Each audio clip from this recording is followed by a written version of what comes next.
अभिनव झा की इस अनोखी कक्षा में आपका स्वागत है। हम लोग देख रहे थे चैप्टर नंबर 8 का फास्ट ट्रैक रिवीजन।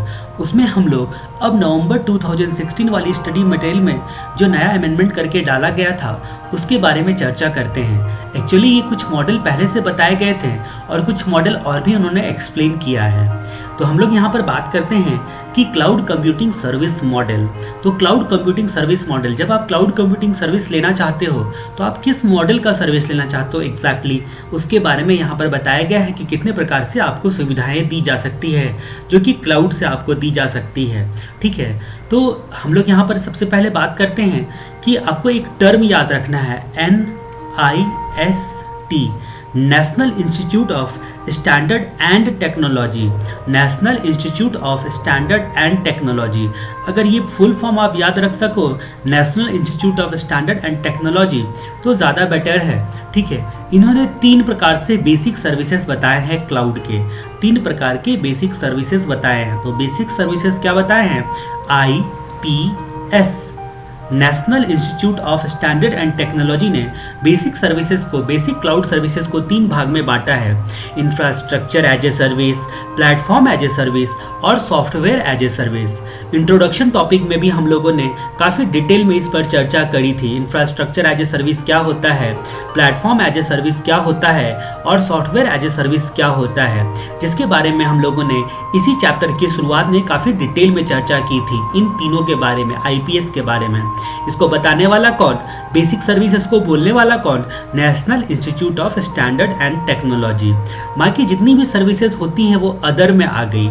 ठीक है, तो other cloud service model, other में आपके अगर याद रखना है तो आप याद रख सकते हो कम्युनिकेट ISD। ठीक है, ISD। तो आप data as a service, security as a service और आइडेंटिटी एज ए सर्विस, तो ये सारे सर्विसेज क्या होते हैं इसके बारे में हम लोग देखेंगे। फिलहाल आपको इन सब का नाम याद रखना है, communication as a service, data as a service, security as a service और आइडेंटिटी एज ए सर्विस। और ये infrastructure as a service, platform as a service और सॉफ्टवेयर एज ए सर्विस, ये तो आपने देख ही लिया। तो कितने टाइप के सर्विसेज दिए जाते हैं क्लाउड सर्विस प्रोवाइडर के द्वारा, मतलब कितने मॉडल में आपको सर्विस देता है क्लाउड सर्विस प्रोवाइडर, उसको क्लाउड कंप्यूटिंग सर्विस मॉडल कहा जाता है। Cloud computing model end user को इनेबल करता है शेयर्ड पूल ऑफ रिसोर्सेस का इस्तेमाल करने के लिए। शेयर्ड पूल ऑफ रिसोर्सेस, तो क्लाउड पे जैसा कि आपको पता है कि बहुत सारे जो है रिसोर्सेस होते हैं वर्चुअल फॉर्म में। ठीक है, तो उसको एक साथ, जो भी आपका एक साथ शेयर्ड सिस्टम के बेसिस पर मल्टीपल यूजर उसको यूज करते हैं, आपको पता ही है, मल्टीटास्किंग।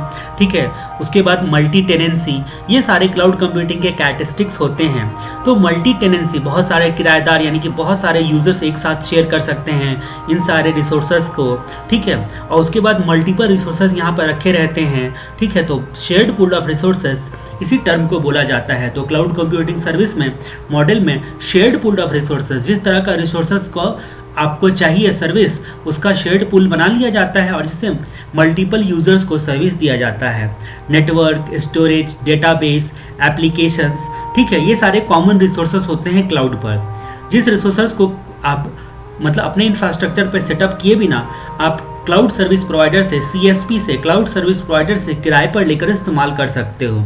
ठीक है, और ये जो क्लाउड सर्विस प्रोवाइडर होता है वो इन सब रिसोर्सेज को क्लाउड पर मैनेज करता है वर्चुअल फॉर्म में। ठीक है, तो वो सारी चीज़ें जो है, ये सारे रिसोर्सेज, सारे एसेट्स को बनाने से ये बच जाता है। अपने इंफ्रास्ट्रक्चर पे सेटअप करने से, इन सेटअप किए बिना ही ये सब सर्विस को अवेल कर लेता है, किराए पर लेकर क्लाउड से अवेल कर लेता है इंटरनेट के through.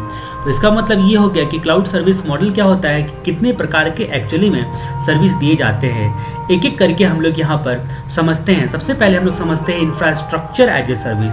Infrastructure as a service क्या होता है? तो कंप्यूटिंग करने के लिए 3 चीज़ों की ज़रूरत होती है एक्चुअली में अगर देखा जाए तो। IPS, अगर आप सॉफ्टवेयर पे काम करना चाहते हो तो आपको IPS की ज़रूरत पड़ती है, यानी कि अगर सॉफ्टवेयर एज ए सर्विस आपने ले लिया तो ये दोनों आपको अवे ही मिल गया। ठीक है, तो आपको जब तक ये सॉफ्टवेयर आपका बना बनाया नहीं मिलेगा तब तक आप यूज़ नहीं कर पाओगे।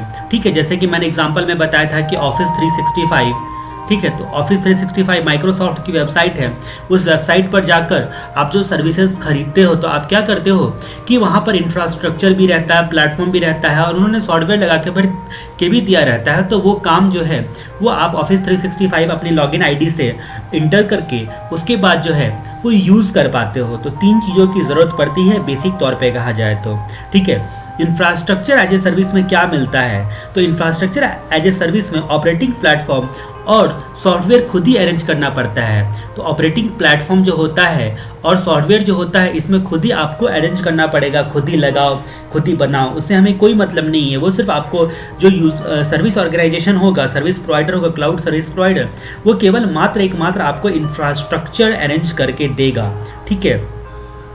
इंफ्रास्ट्रक्चर देगा, इंफ्रास्ट्रक्चर बोलो तो हार्डवेयर लेवल सर्विस जिसमें स्टोरेज हो यानी कि स्पेस हो, ठीक है, अदरवाइज अदर मेमोरी हो, प्रोसेसिंग पावर हो, नेटवर्क फैसिलिटीज़ हो, ये सारी चीज़ें जो है आपको देगा, ठीक है। और जिससे कई यूज़र का वो लोड बैलेंस करते रहता है। मतलब क्या कि कई यूज़र को एक साथ सर्विस प्रोवाइड यहाँ पर आपको मिलेगा, इंफ्रास्ट्रक्चर मिलेगा सीधे शब्दों में कहा जाए तो।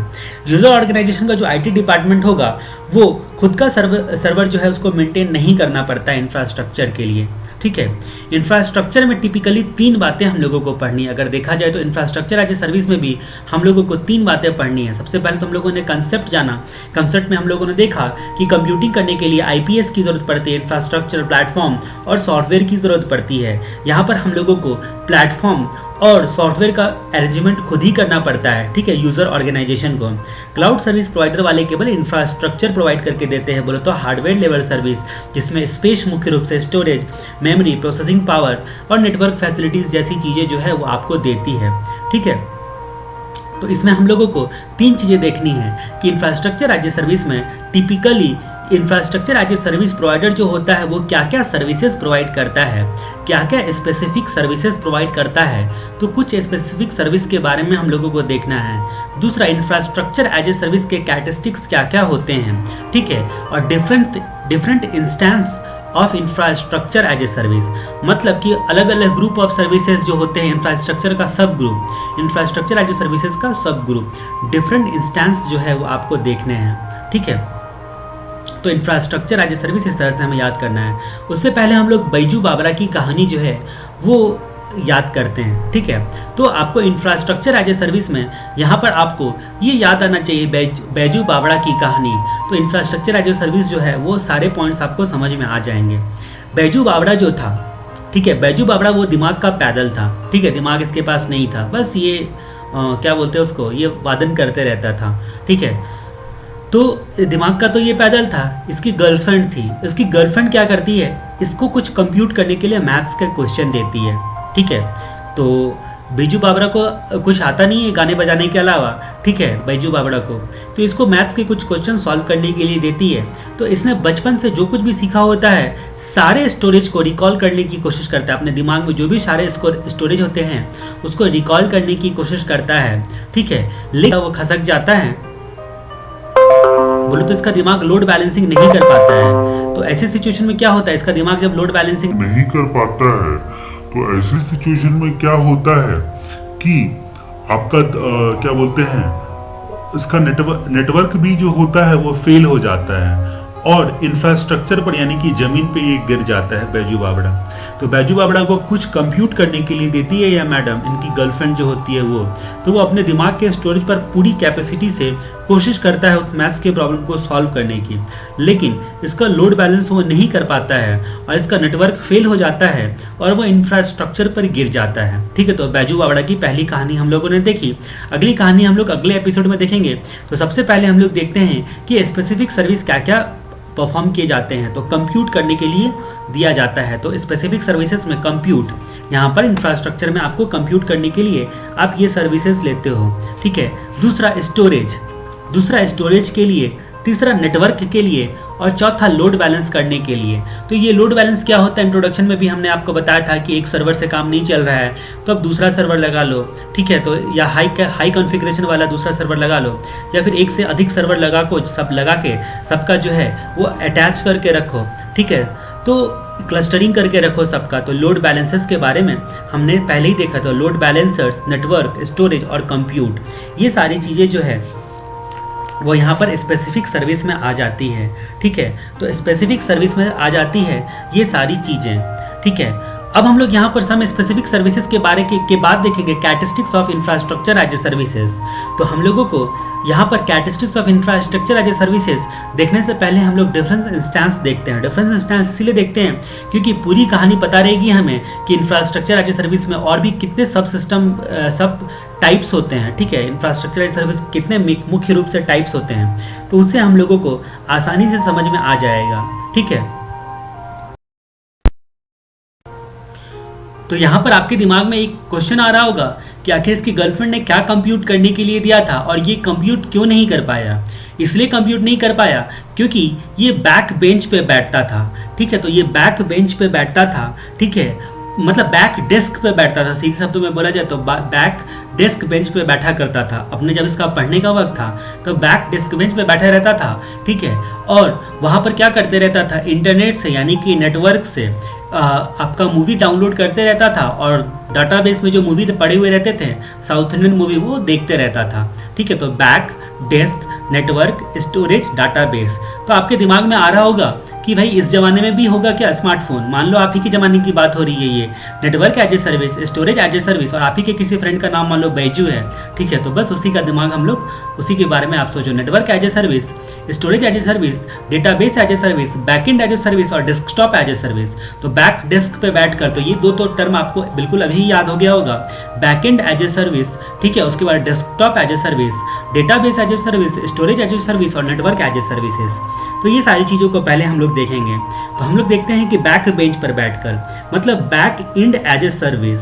फ्रंट एंड का मतलब क्या होता है, फ्रंट एंड का मतलब आपका ब्राउज़र या एप्स जहाँ से आप लॉगिन करते हो, ब्राउज़र या एप्लीकेशन जहाँ से आप लॉगिन करते हो इंटरनेट के थ्रू, और लॉगिन करने के बाद आप सर्विस प्रोवाइडर के क्लाउड सर्विस प्रोवाइडर के क्लाउड पर पहुँच जाते हो।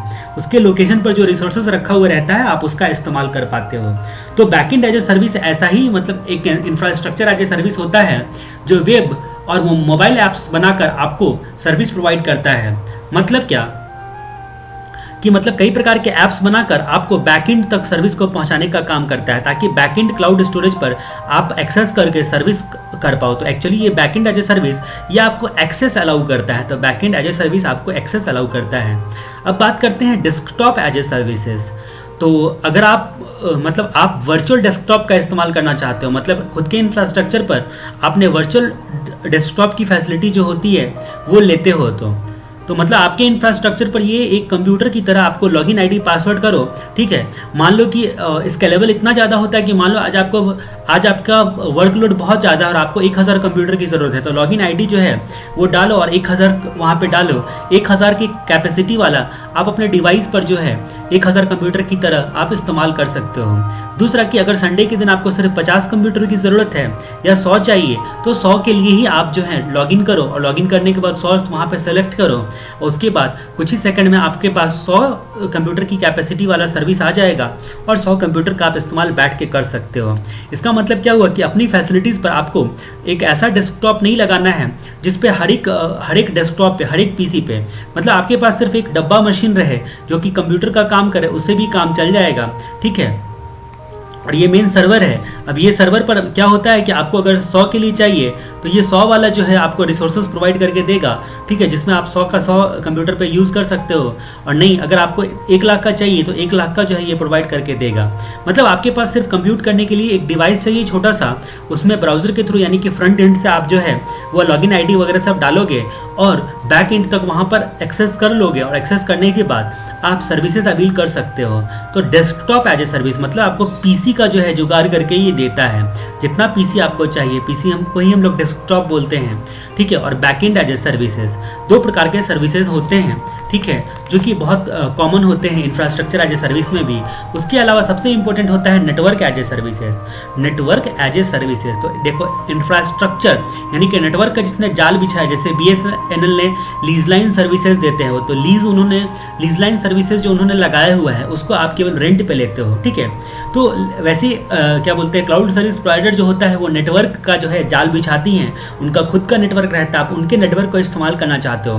तो जब आपका डेटा काफ़ी ज़्यादा होता होता है या काफ़ी मात्रा में आपको ट्रांसमिट करना है, ठीक है, जैसे कि वीडियो कॉन्फ्रेंसिंग करना है या फाइल डाउनलोड वगैरह सब होता है, तो ज़्यादा जो है वो डाटा चाहिए होता है, तो डाटा ट्रैफिक वगैरह सब का प्रॉब्लम का आपको सामना करना पड़ रहा है, या अदर किसी भी रीज़न से आपको जो है डाटा ट्रांसमिट करने में लोड बैलेंसिंग की प्रॉब्लम का सामना करना पड़ रहा है, या अदरवाइज डाटा ट्रैफिक की प्रॉब्लम आ रही है, तो आपको क्या होता है उस वक्त हाई कॉन्फ़िगरेशन वाला जो है नेटवर्क चाहिए होता है। तो नेटवर्क एज ए सर्विस आपको वर्चुअल नेटवर्क जो होता है वो आर्किटेक्चर क्रिएट करके देता है। वो क्लाउड सर्विस प्रोवाइडर क्या होता है, आपको वर्चुअल नेटवर्क आर्किटेक्चर क्रिएट करके देता है, ठीक है, जिसमें नेटवर्क के सारे कंपोनेंट जो होते हैं वो इंटरफेस करवा के देता है आपको, ठीक है। तो नेटवर्क से इंटरफेस, उसके बाद राउटर, स्विचेस और बाकी सारे कंप्यूटर जो कंपोनेंट्स होते हैं नेटवर्क के लिए वो वर्चुअल फॉर्म में वो मेंटेन करता है और वो आपको कंप्यूट करने के लिए डायरेक्ट दे देता है, ठीक है।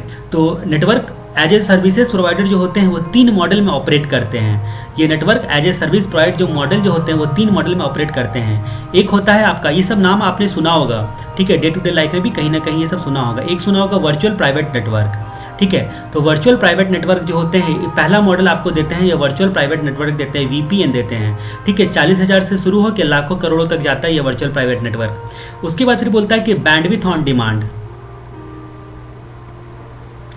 तो मान लो कि आपको ज़्यादा स्पीड की ज़रूरत है, ठीक है, तो गीगाबिट्स पर सेकंड की ज़रूरत है। अब आपका MBPS से काम नहीं चल रहा, GBPS आपको चाहिए, तो ये बैंडविड्थ ऑन डिमांड, जितना आपको चाहिए स्पीड आपको ये रेंट पे प्रोवाइड करेगा, ठीक है। तीसरा हो गया mobile virtual network, mobile virtual network. तो एक टर्म आएगा आगे चल के मोबाइल कंप्यूटिंग, वहाँ पर हम लोग मोबाइल वर्चुअल नेटवर्क के बारे में जानेंगे। सबसे पहले यहाँ पर 3 प्रकार के जो होते हैं network as a service provider 3 model में ऑपरेट करते हैं, ठीक है। उसमें आपको वर्चुअल प्राइवेट नेटवर्क देते हैं, या फिर बैंडविड्थ ऑन डिमांड देते हैं, या फिर मोबाइल वर्चुअल नेटवर्क देते हैं, ठीक है। इन तीनों का बस आपको नाम याद रखना है, डिटेल में हमारे सिलेबस में नहीं पढ़ना है। Virtual private network, bandwidth on demand और मोबाइल वर्चुअल नेटवर्क, इसमें मोबाइल कंप्यूटिंग में हम लोग इसके बारे में बस जानेंगे। उसके बाद आता है आपका यहाँ पर स्टोरेज एज ए सर्विसेज। उसके बाद आता है स्टोरेज एज ए सर्विसेज, मतलब कि इंफ्रास्ट्रक्चर में सबसे ज़्यादा आपको स्पेस की ज़रूरत पड़ती है, अनलिमिटेड स्पेस मान लो चाहिए, ठीक है। तो स्टोरेज एज ए सर्विसेज आपको क्या करता है, यहाँ पर complete data storage solution provide करता है। कंप्लीट सॉल्यूशन होता है ये, ध्यान रहे, complete data storage solution provide करता है। यहाँ पर क्लाउड सर्विस प्रोवाइडर आपको बहुत कम है, कितना स्टोरेज आपको चाहिए, ज़्यादा से ज़्यादा आपको स्टोरेज प्रोवाइड करके अगर आपको ज़रूरत है तो आपको ह्यूज वॉल्यूम में डाटा को स्टोर करना है, वो भी लॉन्ग रन के लिए, तो आप इसको आसानी से सब्सक्राइब कर सकते हो और अपने डाटा को सेव और सिक्योर रख सकते हो। स्टोरेज एज ए सर्विस की खासियत होती है कि कम कॉस्ट में आप ज़्यादा डाटा जो है, ह्यूज वॉल्यूम में डाटा जो है आप आसानी से स्टोर कर सकते हो, ठीक है। तो इसमें क्या क्या खासियत होती है कि आपके मल्टीपल डिवाइस से जो जनरेट हुए डाटा होते हैं उसको सिंक्रोनाइज करके एक ही जगह पे रखता है, ठीक है। तो मल्टीपल डिवाइस से अलग अलग डिवाइस, अब देखो अलग अलग टाइप का आपका डिवाइस है, अलग अलग टाइप के आपके डाटा जनरेट करके दे रहा है, लेकिन उसको सिंक्रोनाइज करके एक ही जगह पर आपको स्टोर करके रख दे रहा है, तो ये बहुत बड़ी बात होती है, ठीक है। ये बैकअप को मैनेज करता है, तो आपके जितने भी बैकअप होते हैं उसको वो मैनेज करता है। डिजास्टर रिकवरी रिस्क को मिटिगेट करता है, तो डिजास्टर रिकवरी सिस्टम में भी आप स्टोरेज एज ए सर्विसेज लेते हो, ठीक है। जब BCP करोगे, बिजनेस कंटिन्यूटी प्लानिंग करते रहते हो, तब डिजास्टर रिकवरी करके आपको ये देता है, डिजास्टर रिकवरी रिस्क को आपको मिटिगेट करके देता है, ठीक है। और लॉन्ग टर्म में आपका रिकॉर्ड को प्रिजर्व रखता है, लॉन्ग टर्म में आपके रिकॉर्ड्स को प्रिजर्व रखता है। स्टोरेज एज ए सर्विस जो होता है मल्टीपल डिवाइस से जनरेट हुए डाटा को सिंक्रोनाइज करके रखता है, बैकअप को मैनेज करता है, डिजास्टर रिकवरी को मिटिगेट करता है और लॉन्ग रन में आपके रिकॉर्ड को प्रिजर्व करके रखता है, ठीक है। अब हम लोग देखते हैं कि डाटाबेस एज ए सर्विसेज, तो हमारा लास्ट वाला देखते हैं डाटाबेस एज ए सर्विसेज। इसमें केवल स्टोरेज नहीं बल्कि डाटा को क्रिएट और एक्सेस करने की फैसिलिटीज़ भी होती है होस्टिंग सर्वर के द्वारा। होस्टिंग सर्विस प्रोवाइडर जो होता है यानी कि क्लाउड सर्विस प्रोवाइडर, इसमें तो केवल स्टोरेज देता है आपको। ये डेटाबेस एज ए सर्विसेज में क्या होता है, एक्स्ट्रा आपको क्या देता है कि डेटा को आप यहाँ पर इस डेटाबेस में जाकर क्रिएट भी कर सकते हो। इसको ऑलरेडी क्रिएटेड डाटा दो तो ये स्टोर करके रख देगा, लेकिन वहाँ पर क्रिएट कर सकते हो, ठीक है। और क्रिएट करने के बाद वहाँ पर यानी कि डाटा को जनरेट कर सकते हो और उसके बाद एक्सेस कर सकते हो। यहाँ पर केवल आप क्रिएटेड डाटा को स्टोर रखो और उसको एक्सेस कर सकते हो, लेकिन यहाँ पर क्रिएट एंड एक्सेस दोनों टर्म आपको लिखना है। मतलब खुद का डेटाबेस और डाटा सेंटर आप स्टेब्लिश नहीं करना चाहते हो और इंस्टॉल और मेंटेन करने का खर्च बचाना चाहते हो, तो उस सिचुएशन में आप डेटाबेस एज ए सर्विस लेते हो। और ये भी आपको पे पर यूज़, सब सारे के सारे आपको पे पर बेसिस पर आपको अलाउ करते हैं, जितना चाहिए उतना के लिए पे करो और बस सर्विस अवेल करो। डाटाबेस से इंटरफेस करने के लिए आपको स्पेशल एप्लीकेशन प्रोग्राम बनाकर यहाँ पर दिया जाता है, एक एप्लीकेशन प्रोग्राम बनाकर दिया जाता है। इससे डाटाबेस में आपको इंटरफेस करना है, ठीक है। अब इंटरफेस करना है तो आपको इसके लिए ऐप्स तो चाहिए ही, ठीक है। तो आपको स्पेशल एप्लीकेशन प्रोग्राम बनाकर देता है क्लाउड सर्विस प्रोवाइडर, यानी कि होस्टिंग वाले, ठीक है। जैसे कि आपके मोबाइल में ऐप्स होता है, उसी टाइप का जो होता है, आपको कुछ ना कुछ एप्लीकेशन बना के देता है, जिससे उस एप्लीकेशन पे लॉगिन आईडी डाल के आप एक्सेस कर सकते हो। उस स्पेशल प्रोग्राम को एप्लीकेशन प्रोग्राम इंटरफेस या फिर वेब यूज़र इंटरफेस कहते हैं। वो जो आपको एप्लीकेशन बना के देता है इंटरफेस करने के लिए, उसको API, ये भी टर्म आपने सुना होगा, एप्लीकेशन प्रोग्राम इंटरफेस। और दूसरा जो है API, दूसरा हो गया वेब इंटरफेस। तो एप्लीकेशन प्रोग्राम इंटरफेस और वेब इंटरफेस, अगर आपको लिखने में प्रॉब्लम हो रही होगी तो आप स्टडी मटेरियल में देख सकते हो, ये सारी चीज़ें स्टडी मटेरियल में लिखी हुई है। इसलिए मैं हमेशा कहता हूँ कि आपको स्टडी मटेरियल सामने में खुला हुआ रखना बहुत जरूरी है, जिस वक्त आप इन सब चीज़ों को सुनते हो। तो एप्लीकेशन प्रोग्राम इंटरफेस या फिर web server, web user interface, ठीक है, वेब इंटरफेस कहा जाता है। ये जो स्पेशल प्रोग्राम आपको ऐप्स बना के देगा इंटरफेस करने के लिए डेटाबेस में। तो इस तरह से हम लोगों ने डिफरेंट इंस्टेंस देखा।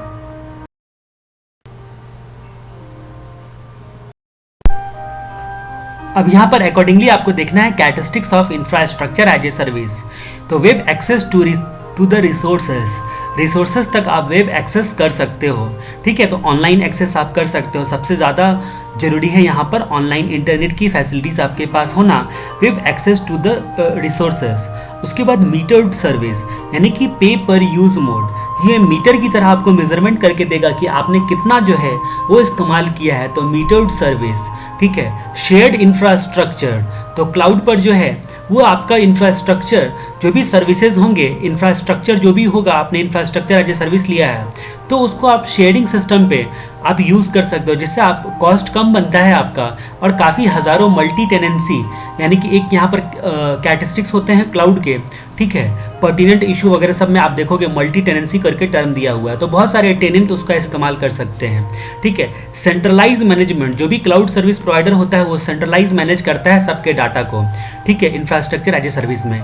इलास्टिसिटी एंड डायनेमिक स्केलिंग, ठीक है। तो स्केल जो है आप अपने हिसाब से कर सकते हो, ठीक है। इतनी इलास्टिसिटी होती है कि मतलब आप पर आवर के हिसाब से भी चेंज कर सकते हो।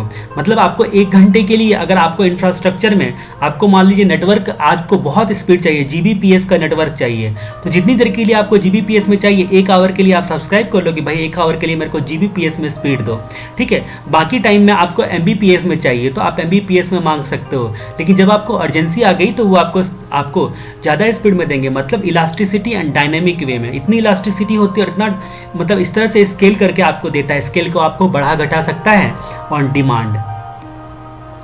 अब हम लोग बात यहाँ पर करते हैं अगले पॉइंट की, platform as a services. Platform as a services क्या होता है, ठीक है। प्लेटफॉर्म एज ए सर्विसेज, तो इस सर्विस में आपको क्या होता है कि ऑपरेटिंग प्लेटफॉर्म प्रोवाइड करके दिया जाता है, ठीक है। तो ऑपरेटिंग प्लेटफॉर्म दिया जाता है, ये टर्म आप याद रखना, ऑपरेटिंग प्लेटफॉर्म, ऑपरेटिंग सिस्टम नहीं, ऑपरेटिंग प्लेटफॉर्म बोलना है, ठीक है। तो इस सर्विस में आपको ऑपरेटिंग प्लेटफॉर्म जो होता है वो यूज़र को किराए पे दिया जाता है क्लाउड सर्विस प्रोवाइडर के द्वारा, जिस पर यूज़र क्या करेगा, खुद का एप्लीकेशन डेवलप करेगा और डिप्लॉय कर सकता है, खुद का एप्लीकेशन डेवलप और डिप्लॉय कर सकता है इस ऑपरेटिंग प्लेटफॉर्म पर यूज़र। जब प्लेटफॉर्म लेता है कोई तो इंफ्रास्ट्रक्चर उसके साथ अपने आप इंक्लूड हो जाता है, यानी कि इंफ्रास्ट्रक्चर भी आपको मिलता है। जब आप प्लेटफॉर्म लोगे तो इंफ्रास्ट्रक्चर भी आपको मिलेगा, ठीक है। दो तरीके से यहाँ पर आप एप्लीकेशन डेवलपमेंट सॉल्यूशन ले सकते हो, ठीक है। 2 तरीके से आपको एप्लीकेशन डेवलपमेंट सॉल्यूशन मिलता है। एक्चुअली यहाँ पर एप्लीकेशन डेवलप करने के लिए आप ऑपरेटिंग प्लेटफॉर्म लेते हो, यानी कि आपके जो सॉफ्टवेयर डेवलपर लोग होते हैं वो लोग क्या करते हैं, उन लोगों को यही प्लेटफॉर्म एज ए सर्विस दिया जाता है, ठीक है। और उसके बाद उसमें अपनी वो लॉगिन आईडी जो होती है सब स्टाफ का क्रिएट करके दिया जाता है, वो लॉगिन आईडी में एंटर करते हैं और कोडिंग करने के लिए बैठ जाते हैं, ठीक है।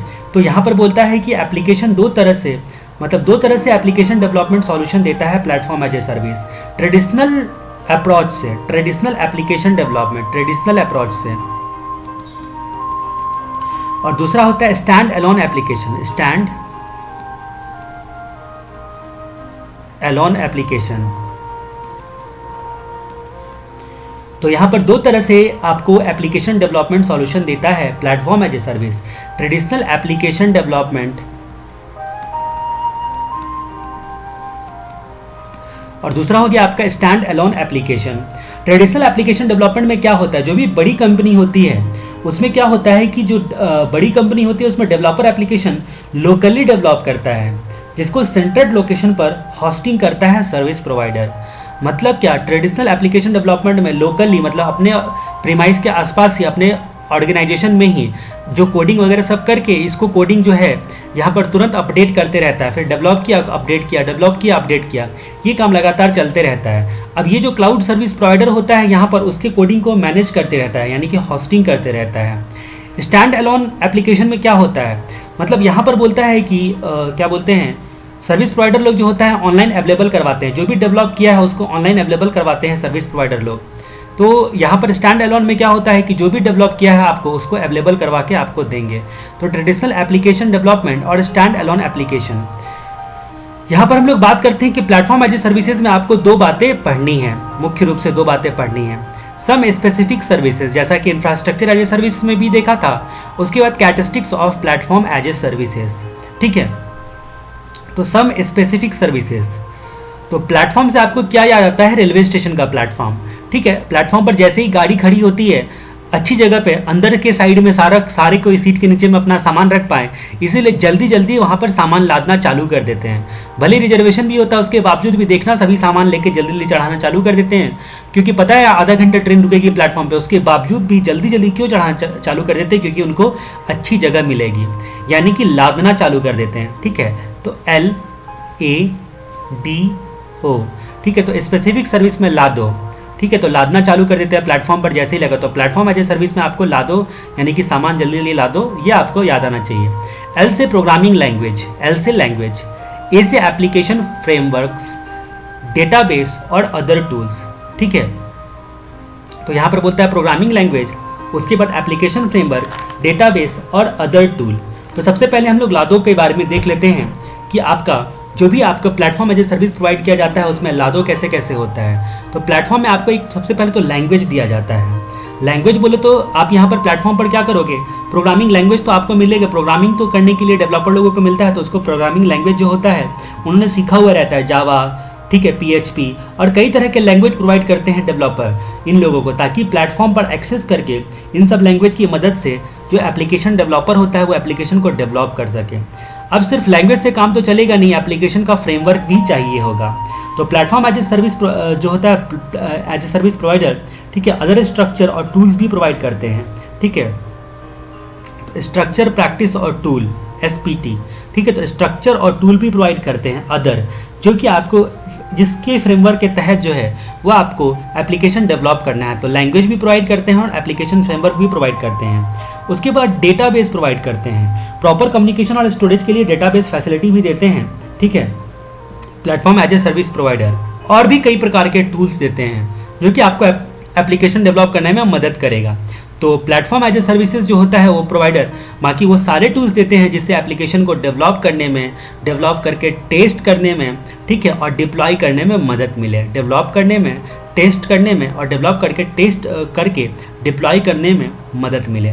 तो ये सारी चीज़ें programming language, application framework, database और अदर टूल, ये स्पेसिफिक सर्विस होते हैं प्लेटफॉर्म एज ए सर्विसेज के। अब हम लोग बात करते हैं characteristics of platform as a services. Platform as a services के कैरेक्टरिस्टिक्स देखने से पहले हम लोग एक कहानी देखते हैं। अभी तो ट्रेन पर चढ़ रहे थे, लाद लिया सामान को, अब हम लोग यहाँ पर देखते हैं characteristics of platform as a service. ठीक है, तो ये आदमी है, इसका नाम है रणछोड़ दास झांझरिया। ठीक है, क्या नाम है, रणछोड़ दास झांझरिया। उसकी नई नई शादी हुई थी। ठीक है, और उसकी नई नई शादी होने के बाद उसका डाइवोर्स भी होने वाला था। ठीक है, तो अब डाइवोर्स होने वाला था क्योंकि इसकी वाइफ से इसका बहुत झगड़ा हुआ था और डाइवोर्स होने वाला था। ठीक है, तो सारी की सारी इसकी पूरी की पूरी इसकी फैमिली है। तो ऑल इन वन फैमिली जो होती है वो ट्रेन में बहू के शहर जा रही थी बहू को मनाने के लिए। ठीक है, कि भाई तलाक वलाक मत दो, ऑल इन वन फैमिली जो होती है वो जा रही थी। इसका क्या होने वाला था, डाइवोर्स होने वाला था। ठीक है, तो ऑल इन वन जो होता है फैमिली इनकी यहाँ पर बहू के यहाँ पे जा रही थी ट्रेन में बैठकर, इसलिए देखो दो दो डब्बा इन लोगों ने बुक करके रखा हुआ है। ठीक है, जनरल बोगी अभी बैठे हुए हैं। ठीक है, तो उसकी फैमिली जो होती है ट्रेन में जा रही थी, बहू के शहर जा रहे थे कोलैबोरेशन करवाने के लिए। क्यों करवाने के लिए, तो इसकी जो है बहू के साथ कोलैबोरेशन करवाने के लिए। अब यहाँ पर ये क्या होता है, करवाने के लिए और स्टेबिलिटी बिल्ड करने के लिए, स्टेबिलिटी बिल्ड करने के लिए बहू के साथ। ठीक है, ताकि वो जो है रणछोड़ दास अच्छे से जो है वो स्टेबिलिटी जो है वो उसके फैमिली जो है फिर से वापस सही प्लेटफॉर्म पर आ जाए। ठीक है, तो यहाँ पर बोलता है कि तभी ये रणछोड़ दास ने देखा कि ऐड लगा हुआ था, रेलवे स्टेशन पे ऐड लगा हुआ था और बोला लिखा हुआ था connect to free wifi Indian railway का। ठीक है, आपने भी बोर्ड देखा होगा कि भाई, तो वो वेब एक्सेस करने के लिए वो अपने जो है फ्री वाईफाई का इस्तेमाल करने के लिए वो क्या करने लगा, वेब एक्सेस करने के लिए जो भी है ट्राई करने लगा। तो देखोगे कि कई बार जो है हाई स्पीड वाईफाई तो रहता है उनका, लेकिन कई बार कनेक्ट ही नहीं होता रहता ज़्यादातर। ठीक है, तो स्मार्टफोन से उसने कनेक्ट करने की कोशिश की, लेकिन फिर भी उसका कनेक्ट नहीं हो पाया। तो अब कनेक्ट नहीं हो पाया तो ये क्या करेगा, तो इन्होंने जो होता है वो ऑफलाइन ही अपने मोबाइल में कुछ कुछ देखना चालू कर दिया कि टाइम पास के लिए। ठीक है, कनेक्ट नहीं हो पाया, वेब एक्सेस करने के लिए गया था। तो इस तरीके से आपको याद रखना है characteristics of platform as a services. Platform as a service का characteristics all in one web access करने का ट्राई किया था। ठीक है, तो लेकिन नहीं हुआ, तो फिर ऑफलाइन जो है कुछ कुछ काम करने लगा। स्केलेबिलिटी बिल्ड करने के लिए उसकी सारी फैमिली जा रही थी और कोलैबोरेशन करवाने के लिए बहू के साथ। उसका डाइवोर्स हुआ था। ठीक है, डाइवर्स क्लाइंट टूल इस तरह से characteristics of platform as a services आपको रणछोड़ दास झांझरिया के प्लेटफॉर्म वाली कहानी से आपको याद आनी चाहिए। तो हम लोग सारी चीज़ों का एक्सप्लेनेशन देखते हैं। All in one integrated manner में ज़्यादातर जो होता है, ज़्यादातर प्लेटफॉर्म सर्विस प्रोवाइडर जो होता है वो इंटीग्रेटेड मैनर में लगभग सारे टूल्स और प्रोग्रामिंग लैंग्वेज देते हैं ताकि डेवलपर को कोई दिक्कत ही ना आए। Programming language, application framework, database, other tool, ये ओवरऑल ऑल इन वन एक ही सर्विस बोलकर ये लोग देते हैं ताकि डेवलपर को कोई दिक्कत ना आए। उसके बाद बोलता है कि web access to development platform. तो एक ही प्लेटफॉर्म कई एप्लीकेशन को डेवलपर क्रिएट, मॉडिफाई और टेस्ट कर सकता है और कंपेयर कर सकता है, मतलब जो उसका स्टैंडर्ड है उससे। तो ये फैसिलिटीज़ जो होती है इसके लिए वेब एक्सेस दिया जाता है। ठीक है, उसके बाद ऑफलाइन एक्सेस, तो जो लोकली एप्लीकेशन डेवलप करता है, ठीक है, ट्रेडिशनल मेथड से। ठीक है, लोकली जब डेवलप करता है एप्लीकेशन का जब कोई ऑर्गेनाइजेशन, तो उस डेवलप्ड एप्लीकेशन को मतलब क्या बोलते हैं यहाँ पर क्या ऑनलाइन जो होता है उसमें तो आपको टेस्ट करता ही है, साथ में ऑफलाइन भी कुछ सर्विसेज, कुछ फैसिलिटीज़ दी जाती है। जब आप इंटरनेट से कनेक्टेड ना रहो तभी भी आप कुछ हद तक एक्सेस करके अपना काम कर पाओ। ठीक है, उसके बाद बोलता है कि बिल्ट इन स्केलेबिलिटी, तो लोड इफिशियंसी की कैपेसिटी। बिल्ट इन स्केलेबिलिटी का मतलब क्या हुआ कि लोड इफिशियंसी की कैपेबिलिटी होती है प्लेटफॉर्म एज ए सर्विस में। हाँ, मतलब कई तरह के जो है मल्टी मतलब एक ही प्लेटफॉर्म पर आप मल्टी टास्किंग कर सकते हो, मल्टी तरह का टास्क, बहुत तरह का टास्क जो है वो परफॉर्म कर सकते हो। तो बिल्ट इन स्केलेबिलिटी।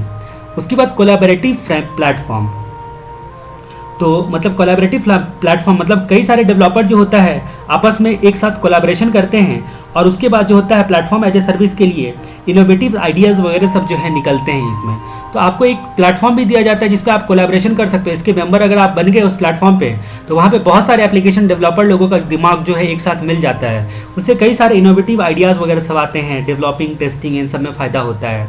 ठीक है, तो ये सारी चीज़ें। डाइवर्स क्लाइंट टूल, कई तरह के टूल्स जो देते हैं आपको platform as a service provider एक ही जगह पर। ठीक है, तो डाइवर्स क्लाइंट टूल। तो ये कुछ कैरेक्टरिस्टिक्स हो गए, तो आपको ये सब याद रखना है। तो रणछोड़ दास की वेब एक्सेस वाली कहानी से web access, offline access, build in scalability, collaborative platform, diverse client tool और ऑल इन वन, ये कैरेक्टरिस्टिक्स आपको याद रखने हैं। आपको स्पेसिफिक सर्विसेज में लादो याद रखना है। ठीक है, तो ये प्लेटफॉर्म एज ए सर्विसेज हमने देखा। अब हमारी अगली कहानी आती है सॉफ्टवेयर एज ए सर्विसेज की। सॉफ्टवेयर एज ए सर्विसेज यानी कि यहाँ पर ओवरऑल काम करने के लिए आपको फैसिलिटीज़ दी जाती है। ठीक है, जैसा कि photo.com पर जाकर अगर अपने दोस्त के फ़ोटो पर आप हैप्पी बर्थडे लिखना चाहते हो, मैंने पहले ही बताया था आपको, ये photo.com पे आप जाते हो, उसकी फ़ोटो को अपलोड कर लेते हो, अपलोड करने का उसको एडिट करते हो, उसमें फ्रेम लगाते हो, जो भी करना है करते हो। बहुत सारे ऐप्स भी आपके मोबाइल में ऐसे होते हैं जो फ़ोटो में आपको एडिट करने में हेल्प करते हैं। तो वो क्या हो गया, वो सॉफ्टवेयर एज ए सर्विस हो गया। भले ही ये ठीक है आपको फ्री में प्रोवाइड है।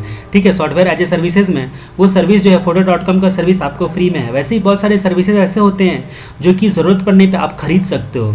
ठीक है, उसके लिए पेमेंट करना पड़ता है। तो बने बनाए वहाँ पर इंफ्रास्ट्रक्चर भी होता है, उस पर प्लेटफॉर्म भी होता है, उस प्लेटफॉर्म पर जो है जो भी सॉफ्टवेयर प्रोग्रामिंग वो सब डेवलप किया हुआ भी होता है और वो रेडी टू यूज़ होता है। तो IPS तीनों होता है सॉफ्टवेयर एज ए सर्विसेज में। तो सॉफ्टवेयर एज ए सर्विसेज में इंफ्रास्ट्रक्चर के साथ साथ बने बनाए एप्लीकेशन भी आपको मिलते हैं। बस इंटरनेट एक्सेस से एक्सेस करो और अपना काम चालू कर दो, जो भी करना है। अगर सीधे शब्दों में कहा जाए तो इंफ्रास्ट्रक्चर, ऑपरेटिंग प्लेटफॉर्म और एप्लीकेशन सॉफ्टवेयर तीनों ही आपका क्लाउड सर्विस प्रोवाइडर मैनेज करता है। मतलब सॉफ्टवेयर वगैरह सब लगाना, लाइसेंस लेना, सॉफ्टवेयर का कौन सा सॉफ्टवेयर यूज़ करें, सब उन्हीं का काम है। हमें बस पेमेंट करना है और इस्तेमाल करना है। ट्रेडिशनल सिस्टम में जितने भी सॉफ्टवेयर की आपकी ज़रूरत होती है, सबका वो लाइसेंस लेकर आपको खरीदना पड़ता था। जब आप पीसी में जो भी सॉफ्टवेयर लगाते थे तो क्या होता था, उसको ट्रेडिशनल सिस्टम बोला गया है। तो आप इसमें टैली लगाओगे तो टैली का भी आपको लाइसेंस्ड वर्जन खरीदना पड़ेगा। फिर आपको जो भी लगाओगे, वर्ड वगैरह लगाओगे तो वो भी आपको लाइसेंस वाला ही खरीदना पड़ेगा। लेकिन यहाँ पर ट्रेडिशनल सिस्टम की तरह आपको लाइसेंस वगैरह लगाना नहीं पड़ता है। ये सर्विस प्रोवाइडर ही जाने किस तरह से उसको लाइसेंस लेना है, कैसे पेमेंट करना है, वो उनका काम होता है। इंड यूज़र को सॉफ्टवेयर लगाने की ज़रूरत नहीं होती है अपने कंप्यूटर या डिवाइस में। बस ब्राउज़र या ऐप्स उसको मिलता है, या फिर फ्री ब्राउज़र के थ्रू, आपका गूगल क्रोम वगैरह के थ्रू फ्रंट एंड से वो बैक एंड तक एक्सेस कर पाता है नेटवर्क में लॉगिन करके, ठीक है, और सॉफ्टवेयर का इस्तेमाल करना चालू कर देता है, ठीक है। तो ये सारी चीज़ें हैं सॉफ्टवेयर एज ए सर्विस कहलाएगी। क्लाउड पर software as a service provider हज़ारों तरह के एप्लीकेशन को मेंटेन रखता है। इस क्लाउड पर एक दो तरह के एप्लीकेशन नहीं मेंटेन रखता, वो हज़ारों तरीके के एप्लीकेशन मेंटेन रहता है। और कभी कभी कुछ सॉफ्टवेयर जो होता है आपको फ्री में यूज़ करने के लिए देता है, जैसे कि बताया गया यहाँ पर pixlr.com के बारे में। वो भी photo.com की तरह होता है, pixlr.com की तरह आप फ्री में यूज़ कर सकते हो उन सारी चीज़ों को, ठीक है। तो ये कुछ कंसेप्ट हुए सॉफ्टवेयर एज ए सर्विसेज के बारे में, जो कि हम लोगों ने इंट्रोडक्शन में ही सब कुछ जान लिया था। इसमें some specific services, different instance और उसके कैरेक्टरिस्टिक्स इसमें भी यहाँ पर पढ़ने हैं, ठीक है। तो यहाँ पर बोलता है कि सबसे पहले हम लोग देखें किस किस तरह की सर्विसेज जो होती है वो आपको मतलब प्रोवाइड की जाती है, सॉफ्टवेयर एज ए सर्विसेज में प्रोवाइड की जाती है, ठीक है। तो सम स्पेसिफिक सर्विसेज, जब सॉफ्टवेयर एज ए सर्विसेज को SaaS बोला जाता है, SaaS software as a services को SaaS बोला जाता है, लेकिन हम लोग इसको मतलब SaaS बोलते हैं, ठीक है, सॉफ्टवेयर एज ए सर्विसेज। जैसे ही हम लोग SaaS की बात करते हैं तो हमें सीरियल की याद आने लगती है कि भाई सास बहू तो वहीं पे दिखाते रहता है, ठीक है। तो किस किस तरह की सर्विसेज प्रोवाइड की जाती है, तो आपको SaaS सुनते ही बहुत फेमस सीरियल है, यहाँ पर देखो, यहाँ पर भी SaaS है, सॉफ्टवेयर एज ए सर्विसेज, ठीक है। तो आपको ये सीरियल की याद आ जाती है क्योंकि सास भी कभी बहू थी, ठीक है। तो ये काफ़ी पॉपुलर था। तो यहाँ पर हम लोग तुलसी की बहू की बात करते हैं, ये सास है और हम लोग तुलसी की बहू की बात करते हैं, ठीक है। तो ये तुलसी जो थी वो बिजनेस भी संभालती थी, मतलब इसका दिमाग इतना तेज था कि ये बिजनेस भी संभालती थी, सोशल सर्विसेज भी बहुत अच्छे से कर पाती थी, सोशल सर्विसेज भी अच्छे तरीके से संभाल लेती थी। लेकिन इसका प्रॉब्लम क्या था कि ये डॉक्यूमेंट मैनेज नहीं कर पाती थी। इसलिए वो सोचती थी कि कोई पढ़ी लिखी बहू आती है जिसको इंटरनेट वगैरह सब आता है और उसको मेल सर्विस वगैरह सब जो है प्रोवाइड करने आता है, तो वो मेल वगैरह सब करेगी। तो मेल वाली बहू घर ले आई, मेल सर्विस वाली बहू, ठीक है। तो इसकी बहू मेल सर्विसेज वाली पढ़ी लिखी थी, अपना इसको घर ले आई। तो इस तरह से हम लोग देखते हैं कि सब स्पेसिफिक सर्विसेज में बिजनेस भी संभालती थी, सोशल नेटवर्क, डॉक्यूमेंट मैनेजमेंट नहीं कर पाती थी, तो मेल सर्विस वाली बहू अपने घर में ले आई।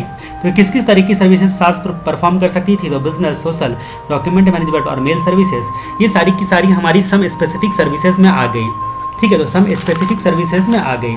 तो हम लोग इस कहानी का एपिसोड नंबर 1 हम लोगों ने देखा था और इसी से हम लोग आगे एपिसोड को एसोसिएट करेंगे, लेकिन फिलहाल हम लोग इसको समझते हैं बिजनेस सर्विसेज।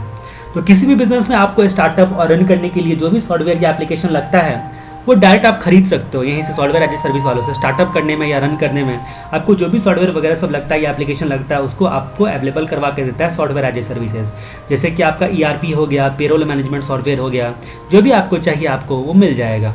उसके बाद बोलता है कि सोशल नेटवर्क, दूसरा बोलता है कि सोशल नेटवर्क साइट्स जो होते हैं उसमें कई करोड़ों यूजर्स होते हैं, जैसे कि आपका फेसबुक हो गया, ठीक है। तो सॉफ्टवेयर एज ए सर्विस से सॉफ्टवेयर एज ए सर्विस की मदद से सबको जो होता है लोड बैलेंस कर दिया जाता है, मतलब सबको आप सर्विस प्रोवाइड कर सकते हो। तो सोशल नेटवर्क में भी आपका ये स्पेसिफिक सर्विस में business services, social network services.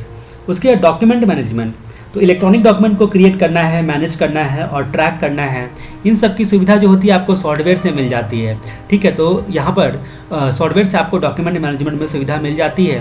तो ये सारी चीज़ें यहाँ पर हमने देखी। यहाँ पर भी हम लोगों ने देखा था डेटाबेस, तो डेटाबेस में भी आप डेटाबेस में जाकर क्रिएट कर सकते हो, मैनेज कर सकते हो, लेकिन ट्रैकिंग वगैरह सब जो है कोरियर सर्विस वाले सब जो लेते हैं तो वो डॉक्यूमेंट मैनेजमेंट सर्विसेज में आ गया। उसके बाद बात करते हैं मेल सर्विसेज। तो मेल सर्विसेज तो जैसा कि एक स्पेसिफिक सर्विस होता है उसको एमओएस सर्वर बोलते हैं, स्पेसिफिक सर्वर होता है मेल ऑर्डर सर्वर, ठीक है। तो मेल ऑर्डर सर्वर जो होता है सॉफ्टवेयर एज ए सर्विस में लगे हुए होते हैं। तो मेल ऑर्डर सर्वर के कारण बिना इंटरप्शन के जो software as a service provider होते हैं वो यूज़र को लोड बैलेंस की एबिलिटी देते हैं। ईमेल सर्विसेज जो होते हैं बहुत अच्छे तरीके से प्रोवाइड करने के लिए मेल सर्विस जो है वो लिया जाता है। तो ये सब स्पेसिफिक सर्विसेज आपके हो गए। अब हम लोग देखेंगे डिफरेंट इंस्टेंस ऑफ सैस के डिफरेंट इंस्टेंस देखेंगे, मतलब और भी क्या क्या सब क्लासिफिकेशन होते हैं, क्या क्या प्रकार के जो होते हैं वो आपके सैस हो सकते हैं। उससे पहले कैरेक्टरिस्टिक्स की बात हम लोग करते हैं, ठीक है।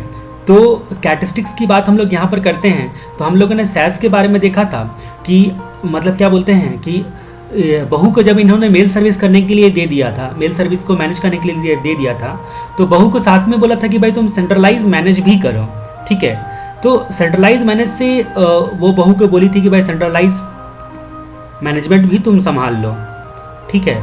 तो जब सेंट्रलाइज मैनेज करने लगी थी तो उसकी अपनी बहू से खुश नहीं थी, ठीक है, इसीलिए खुद से इसने वेब एक्सेस किया, तुलसी ने खुद से वेब एक्सेस किया, ठीक है। और ऐसा मल्टी सपोर्ट डिवाइस वहाँ पर ढूंढने लगी जो एक तीर से कई निशाना लगाए, वन टू मेनी, ऐसा मल्टी सपोर्ट डिवाइस वो ढूंढने लगी। वेब एक्सेस करके मल्टी सपोर्ट डिवाइस जो है गूगल वगैरह में सर्च करने लगी। तो एक तीर से जैसे कई निशाना लग जाए, मतलब आपका क्या बोलते हैं मतलब ऐसा सिचुएशन हो जाए, मतलब ऐसा वो चालाकी करना चाह रही थी कि आपको जो है बहुत आसानी से वो खुद का काम कर पाए, बहू के भरोसे बैठा नहीं पड़े, ठीक है। तो मतलब अचानक से उसकी क्या बोलते हैं उसको क्या मिला, तो उसको हाई अवेलेबिलिटी वाला एपीआई मिला, ठीक है, जिसको वो इंटीग्रेट करवाने लगे। एपीआई बोलो तो एप्लीकेशन प्रोग्राम इंटरफेस, ठीक है। हाई अवेलेबिलिटी वाला एपीआई उसको मिल गया, ठीक है, इंटीग्रेशन करवाने को, हाई अवेलेबिलिटी। तो ये तुलसी का अगला कदम था, क्योंकि उसकी बहू की सेंट्रलाइज मैनेजमेंट से खुश नहीं थी, इसलिए वो वेब एक्सेस की और मल्टी सपोर्ट डिवाइस वाला जो one to many service provide कर सके, एक तीर से कई निशाना लग सके, ठीक है। तो उसको एपीआई मिला, हाई अवेलेबिलिटी वाला ऐसा एपीआई मिल गया जो कि उसको बराबर से अवेलेबल भी रहेगा। तो यहाँ पर कैरेक्टरिस्टिक्स ऑफ सैस हम लोग देखते हैं। इसमें one to many web access करके सेंट्रलाइज मैनेज से खुश नहीं थी, ठीक है। मल्टी डिवाइस सपोर्ट, ठीक है। उसके बाद हाई अवेलेबिलिटी, एपीआई इंटीग्रेशन, और वो बेटर जो एपीआई इंटीग्रेशन करके बेटर स्केलेबिलिटी कर सके, अपने स्किल को बढ़ा घटा सके। तो ये सारी चीज़ें जो है आपको एसोसिएट करनी है। तो हम लोग इसको पहले समझते हैं, आपको ऐसे ही याद हो जाएगा, क्योंकि तुलसी की कहानी जो है उसका दिमाग में जैसे ही आया तो आपको एक तीर से कई निशाना, वन टू मेनी, ठीक है। तो वन टू मेनी मॉडल का जब आपको सर्विस यहाँ पर मिल जाता है, जैसे इंफ्रास्ट्रक्चर एज ए सर्विस भी मिल गया, प्लेटफॉर्म एज ए सर्विस भी मिल गया, ठीक है। तो सारी तरह का लगभग इसमें सर्विस का ये पैकेज होता है, यानी कि वन टू मेनी सिस्टम हो गया। वेब एक्सेस, तो any time anywhere web access की सुविधा होती है, एनी टाइम एनीवेयर एक्सेस करके आप जो है इस्तेमाल कर सकते हो अपने सॉफ्टवेयर एज ए सर्विसेज को। सेंट्रलाइज मैनेज, प्रोवाइडर जो होता है वो सेंट्रली मैनेज करता है हर एक कस्टमर का सर्विस, इसलिए ऑटोमेटिक अपडेट करते रहता है सब सॉफ्टवेयर को। मोस्ट रिसेंट वर्जन जो होता है हम लोगों को एप्लीकेशन इन सब का यूज़ करने के लिए मिल जाती है सुविधा, ठीक है। तो जैसे आप सेंट्रलाइज मैनेज करता है, इसकी वजह से आप स्मार्टफोन में जैसे ही वाईफाई कनेक्ट होता है तो देखते हो कि सारे जो है ऐप्स जो है अपडेट होने लगते हैं।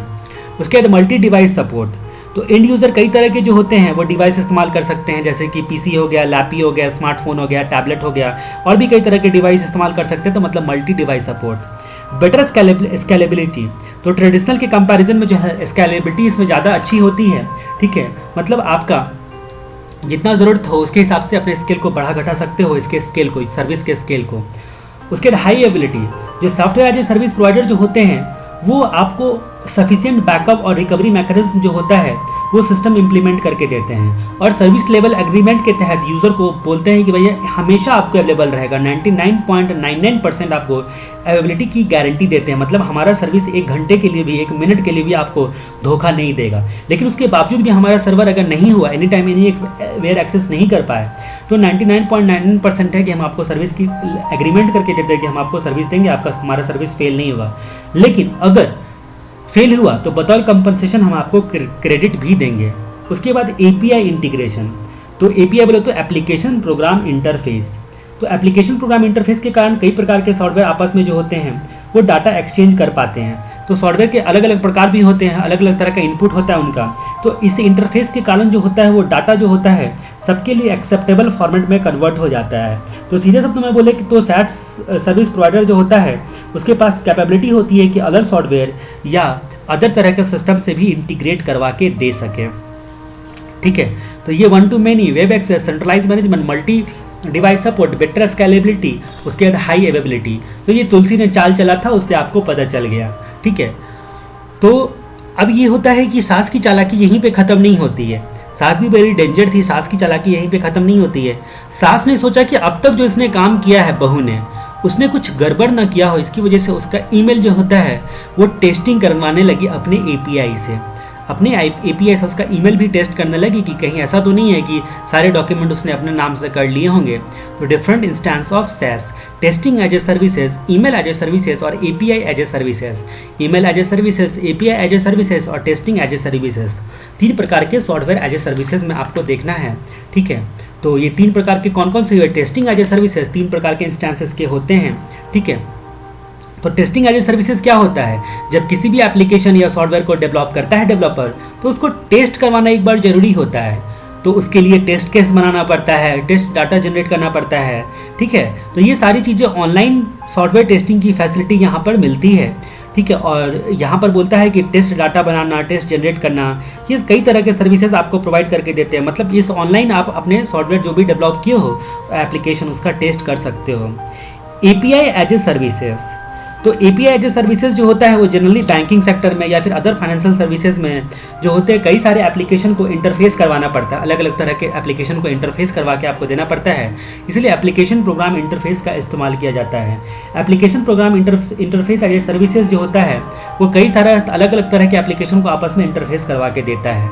ईमेल एज ए सर्विसेज, जैसा कि हमने देखा था मेल ऑर्डर सर्विसेज होता है, तो उसमें office automation, record management, archiving facility, spam blocking, malware protection, इन सब की फैसिलिटी के से आपको कंप्लीट ईमेल सॉल्यूशन का पैकेज देता है। मतलब आपका हर एक तरह का जो है कंप्लीट ईमेल सर्विसेज का आपको ये पैकेज प्रोवाइड करके देता है। तो डिफरेंट इंस्टेंस ऑफ SaaS हम लोगों ने देखे। अब हम लोग बात करते हैं कि other cloud computing service model, other cloud computing service model, इसमें हम लोग देखते हैं राम बाबू के घर में चोरी हुई थी। ये कौन है? राम बाबू। ये कौन है? जिन्होंने चोरी किया था। ठीक है, तो राम बाबू के घर में चोरी। तो राम बाबू एक सेठ था, ठीक है, जिसमें अपने घर में दास नाम का नौकर रखा था। ठीक है, दास नाम का एक सिक्योरिटी गार्ड रखा था। ठीक है, इसका नाम था दास। ये कौन था? सिक्योरिटी गार्ड, सिक्योरिटी गार्ड रखा था। ठीक है, और मतलब क्या बोलते हैं कि उस दास का जब सिक्योरिटी गार्ड रखा था तो ये राम बाबू उतना समझदार था नहीं कि उसकी आईडी जो होता है वोटर आईडी, आधार कार्ड वगैरह सब अपने पास रख लेगा, तो आईडी वाईडी तो मांग के रखा नहीं था। ठीक है, तो ये सिक्योरिटी गार्ड ही जो दास था उसी ने इसके घर में चोरी की, राम बाबू के घर में, उसी को ढूंढने के लिए गन लेके निकला है। ठीक है, तो उसके घर में चोरी की। अब जब चोरी की तो उस सिचुएशन में वो जब चोरी की तो ये लोग उतना पढ़े लिखे नहीं थे, लेकिन पुलिस के पास फिर भी पहुंचे। तो पुलिस ने उसको बोला कि भाई काश आपने उसकी आईडी रख ली होती, सिक्योरिटी गार्ड की आईडी रख ली होती। ठीक है, तो काश से हो गया आपका कम्युनिकेशन एज ए सर्विसेज। ठीक है, कैश ये कम्युनिकेशन एज ए सर्विसेज को इंडिकेट करेगा। ठीक है, दास से हो गया यहाँ पर आपका data as a services, security guard से हो गया सिक्योरिटी एज ए सर्विसेज, और आईडी रख ली होती मतलब identity as a services, identity as a services, communication as a services, data as a services, और यहाँ पर आपका सिक्योरिटी एज ए सर्विसेज, ये सारे अदर क्लाउड सर्विस मॉडल में आपके हो गए। ठीक है, दूसरे शब्दों में अगर इसको याद आप कर सकते हो तो हम लोगों ने एक और टेक्निक इसमें देखा था, कम्युनिकेट ISD।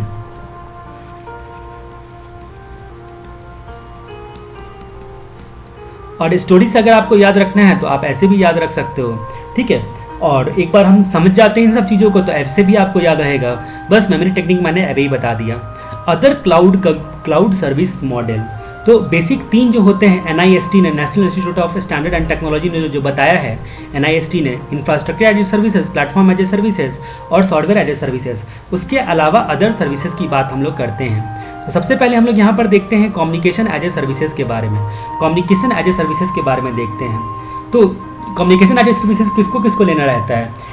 जिसको इंस्टेंट मैसेजिंग की सुविधा चाहिए, वीडियो कॉन्फ्रेंसिंग सर्विसेज चाहिए, मोबाइल कम्युनिकेशन इन सब जैसे बिजनेस को जिसको सेटअप करना रहता है वो लोग कम्युनिकेशन एज ए सर्विसेज लेते हैं, मतलब कम्युनिकेशन की उनको ज़्यादा ज़रूरत पड़ती है, या फिर अदरवाइज भी कम्युनिकेशन की आपको ज़्यादा ज़रूरत पड़े तो आप कम्युनिकेशन एज ए सर्विस जो होता है उस वेंडर से, communication as a service provider से आप जो होते हैं एक ही सिंगल प्लेटफॉर्म जो है कंप्लीट कम्युनिकेशन सॉल्यूशन आपको किराए पे प्रोवाइड करके देता है।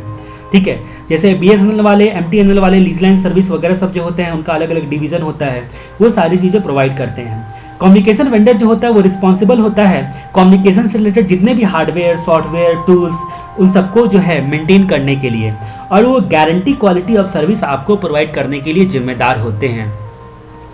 दूसरा होता है डेटा एज ए सर्विसेज।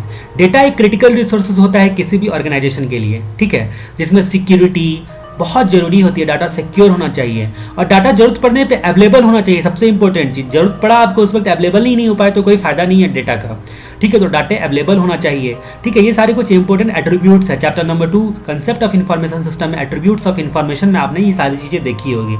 ठीक है, डेटा को ऑन डिमांड अवेलेबल कराना, ठीक है, इनक्रिप्ट फॉर्म में अवेलेबल करवाना, इनक्रिप्शन करवाना, ठीक है, ठीक है, डाटा जो है इनक्रिप्ट फॉर्म में रखना, या फिर अदर तरह से सिक्योरिटी आपको मेंटेन करनी है, मतलब ये सीक्रेट कोडिंग के फॉर्म में इनक्रिप्ट करवाने का मतलब सीक्रेट कोड के फॉर्म में उसको डाटा को रखना जो किसी के हाथ भी लग जाए तो समझ ना पाए। तो ये सारे services data as a services में आ गए। अब हम लोग बात करते हैं security as a services. Security as a services क्या होता है? तो सिक्योरिटी एज ए सर्विसेज क्या होता है, मतलब क्लाउड पे जब आपके डेटा होते हैं तो उस पर अनऑथराइज एक्सेस कोई ना कर पाए, उसका सिक्योरिटी प्रोवाइड करना एक बहुत बड़ा चैलेंज होता है। खासकर बैंकिंग सब सेक्टर में या फाइनेंशियल सेक्टर में ICICI बैंक, HDFC, SBI देखते हो आप सिक्योर करवाते हैं, वो लोग अपने वेबसाइट को सिक्योर करवाते हैं, उससे उनके डाटा सिक्योर रहते हैं। अगर आप मतलब जब वेबसाइट खोलते हैं तो HTTPS ये ऐसे इंडिकेट करता है कि उन्होंने साइट को सिक्योर करवाया है। जब पेमेंट करने के लिए जाते हो या ऑनलाइन ट्रांजैक्शन आप परफॉर्म करते रहते हो तो ये S लगा है मतलब सिक्योर्ड है, अगर वो S नहीं लगा है तो वो इसका मतलब सिक्योर्ड नहीं है। तो सिक्योरिटी के लिए भी अलग अलग एजेंसी होती है, जो कि अलग अलग ऑर्गेनाइजेशन होता है जो कि क्लाउड के थ्रू आपको सिक्योरिटी की सर्विस प्रोवाइड करता है, मतलब कंप्लीट सिक्योरिटी सॉल्यूशन आपको प्रोवाइड करके दिया जाता है जिससे आपके डाटा की ऐसी तैसी कोई नहीं कर सकता है। उसके बाद एक आता है आइडेंटिटी एज ए सर्विसेज, मतलब आइडेंटिटी मैनेजमेंट और जो प्रोफाइल मैनेजमेंट होते हैं इन सब में आइडेंटिटी एज ए सर्विसेज जरूरी होता है। मतलब एक्चुअल एक्सेस कौन करेगा, उसकी आइडेंटिटी क्या है, उसका प्रोफाइल मैनेजमेंट करना, ठीक है, किसी भी ऑर्गेनाइजेशन में रिस्क के अवॉइडेंस के लिए ये सब काफ़ी ज़रूरी होता है। तो इंफ्रास्ट्रक्चर पर, इंफॉर्मेशन सिस्टम रिसोर्सेज पर केवल ऑथराइज पर्सन ही पहुंच पाए, ऑथेंटिक पर्सन ही पहुंच पाए और ऑथेंटिक जो अब उसको परमिटेड काम है वही परमिटेड फंक्शन ही परफॉर्म कर पाए, इसलिए आइडेंटिटी एज ए सर्विसेज ली जाती है जो कि एक काफ़ी क्रिटिकल जो है हिस्सा होता है। तो communication as a services, data as a services, security as a services और आइडेंटिटी एज ए सर्विसेज। उम्मीद है इन सारी चीज़ों को आप अच्छे तरीके से स्टडी मटेरियल से रीड आउट करोगे। और अगर आप पहली बार नहीं सुन रहे हो, मैं कहता हूं जैसा कि इसका आपको 5 से 7 बार कंप्लीट करना है। अगर आप खुद से कंप्लीट करने में सक्षम नहीं हो तो आप वीडियो को VLC मीडिया प्लेयर में लगभग 1.5 से लेकर 1.7 से लेकर डबल स्पीड तक आप स्पीड बढ़ा के सुन सकते हो। पहली बार आपको स्लो सुनना है, मतलब 100% के स्पीड पे, 1 के स्पीड में, उसके बाद आप अप टू 2 स्पीड तक जा सकते हो जितना आपको समझ में आए। आपको ये सारी चीज़ें बार बार समझने से और बार बार पढ़ने से ही याद होगी, या फिर आप अगर खुद से पढ़ने में सक्षम नहीं हो तो खाली टाइम में इन वीडियोज़ को चला के सुनते रहो।